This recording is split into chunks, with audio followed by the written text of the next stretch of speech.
Program pemberian air susu ibu atau ASI eksklusif merupakan salah satu dari standar pelayanan minimal upaya kesehatan masyarakat esensial yang memberi perhatian khusus pada bayi dan balita untuk meningkatkan derajat kesehatan. Pemberian ASI eksklusif juga merupakan salah satu indikator program pemerintah dalam melaksanakan Gerakan Nasional Percepatan Perbaikan Gizi dalam rangka 1000 hari pertama kehidupan. Gerakan ini dimulai dari masa kehamilan hingga anak usia 2 tahun. Pada negara-negara yang sudah melakukan survei nasional terkait pemberian ASI eksklusif, mendapatkan pemberian ASI eksklusif masih cukup rendah. Di Singapura, survei yang dilakukan terhadap 3 etnis, yaitu Cina, Melayu, dan India, mendapatkan cakupan yang cukup rendah, yaitu 21,1%, meskipun pada bulan pertama pemberian ASI cukup tinggi persentasenya. Sama halnya dengan di Indonesia, persentase pemberian ASI eksklusif selama 6 bulan masih cukup rendah berdasarkan data Riskesdas tahun 2013, yaitu 30,2% yang masih jauh dari target nasional 80%. Program gizi, khususnya pemberian ASI eksklusif, adalah suatu program pemerintah yang harus dilaksanakan dalam upaya menurunkan prevalensi gizi kurang dan gizi buruk.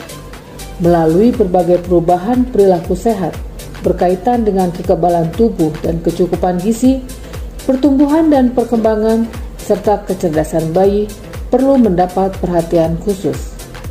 Hal ini dapat dicegah secara dini, mulai dari pemberian nutrisi yang baik selama masa kehamilan dan pemberian ASI eksklusif selama 6 bulan sesuai dengan Peraturan Menteri Kesehatan Nomor 39 Tahun 2015 tentang pedoman penyelenggaraan Program Indonesia Sehat dengan pendekatan keluarga dan Peraturan Menteri Kesehatan Nomor 15 Tahun 2014 tentang tata cara pengenaan sanksi administrasi bagi tenaga kesehatan, penyelenggaraan fasilitas pelayanan kesehatan, penyelenggaraan satuan pendidikan, serta prosedur dan distributor formula bayi yang dapat menghambat keberhasilan program pemberian air susu ibu eksklusif.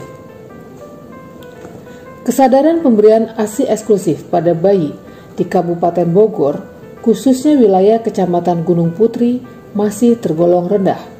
Tahun 2019, cakupan pemberian ASI eksklusif kepada bayi sampai dengan usia 6 bulan di wilayah kerja Puskesmas Bojongnangka, Kecamatan Gunung Putri masih rendah, yaitu 11,97%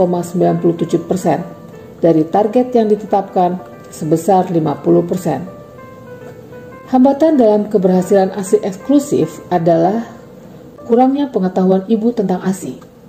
Kendala lainnya adalah dukungan masyarakat terhadap pemberian ASI. Ibu menyusui perlu mendapatkan support system untuk mendorong perilaku menetap ASI eksklusif. Oleh karena itu, Puskesmas Bojongnangka membuat terobosan dengan pemilihan ide membentuk sebuah kelompok pendukung ASI yang dinamakan Kekasihku, Kelompok Kader ASI Eksklusif Harapanku. Kekasihku merupakan kelompok yang difungsikan untuk mendukung dan memantau pemberian ASI eksklusif 6 bulan melalui pemberdayaan kader desa setempat. Manfaat yang diperoleh dengan adanya Kekasihku ini, meningkatnya pengetahuan ibu hamil dan menyusui tentang pentingnya pemberian ASI eksklusif dengan cara yang benar, meningkatkan kesadaran ibu untuk tergerak dan berkomitmen memberikan ASI eksklusif sampai 6 bulan. Dampak dari pemberian ASI eksklusif akan membantu pertumbuhan bayi yang kuat dalam 6 bulan pertama.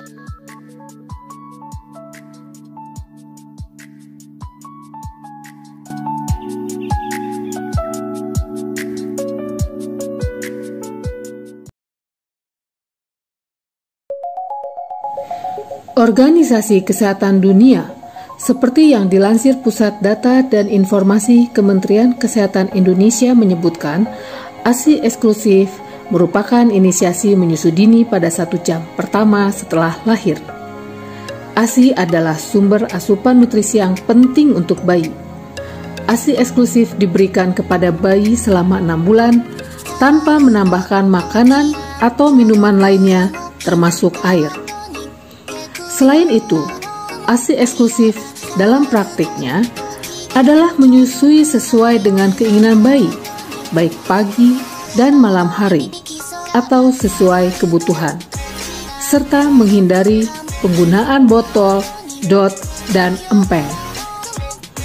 Menurut data situs Ikatan Dokter Anak Indonesia, sejumlah bukti ilmiah memperlihatkan ASI yang diberikan secara eksklusif selama 6 bulan pertama kehidupan dapat mencukupi kebutuhan nutrisi bayi untuk tumbuh dan berkembang. Beberapa contoh diantaranya, kolostrum pada pemberian ASI di hari 1 sampai dengan 5 kaya akan protein, dan laktosa ASI sebagai sumber karbohidrat diserap lebih baik dibanding yang terdapat di dalam susu selain ASI. Di wilayah kerja Puskesmas Cariu, masih banyak kasus bayi yang sudah diberi makanan atau minuman tambahan sebelum usia 6 bulan, sehingga persentase cakupan ASI eksklusif pada tahun 2018 sebesar 30,7% tidak memenuhi target. Dengan kondisi tersebut, melatar belakangi inisiatif Puskesmas Cariu untuk membentuk kelompok paguyuban ASI atau KP-ASI.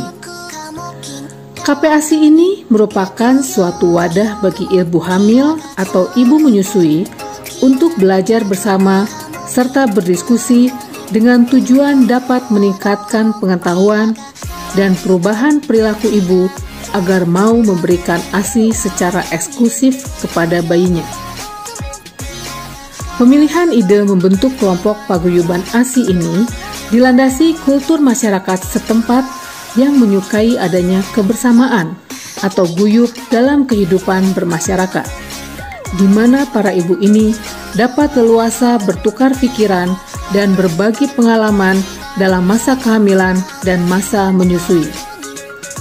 Manfaat dengan adanya kelompok paguyuban ASI ini, meningkatnya pemahaman masyarakat khususnya ibu hamil, mengenai pentingnya pemberian ASI eksklusif. Meningkatnya pengetahuan ibu hamil akan frekuensi dan durasi serta cara menyusui yang benar sehingga bayi tumbuh dan berkembang secara optimal. Dari manfaat tersebut di atas akan berdampak pada perubahan sikap dan perilaku ibu untuk mengutamakan pemberian ASI eksklusif pada bayinya. Dan bila mana ASI eksklusif bisa berjalan dengan baik, hal ini dapat juga menjaga kondisi fisik dan mental ibu baru melahirkan yang mengalami baby blues syndrome atau trauma saat persalinan menjadi lebih stabil serta meminimalkan